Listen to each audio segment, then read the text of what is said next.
Yan, mga kabayan, may mga suloy na, oh, buhay na siya. Yan. At yan ang aantayin utay-utay para sila ay lumaki at yan tatanggalin na.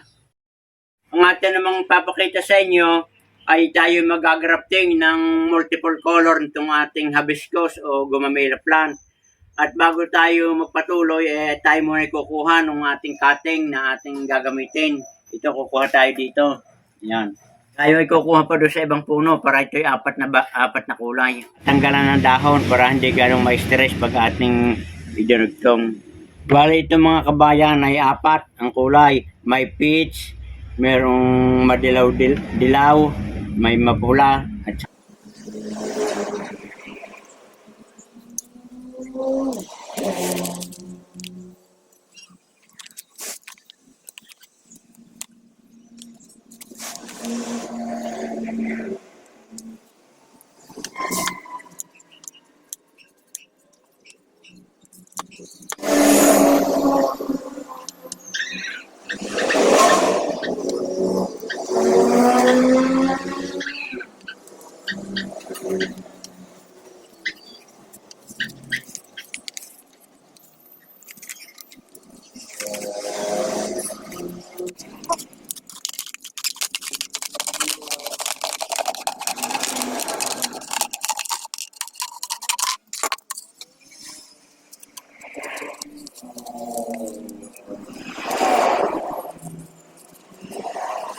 kabayan, ito yung ating multicolor hibiscus grafting o yung gamamila na ating dinugtungan ng apat na kulay.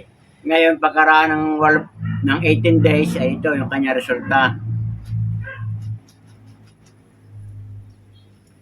Ayan, mga kabayan, may mga suloy na, oh, buhay na siya. Ayan. At yan ang aantayin utay-utay para sila ay lumaki at yan tatanggalin na. Antayin sila ay bumulaklak para mas maganda.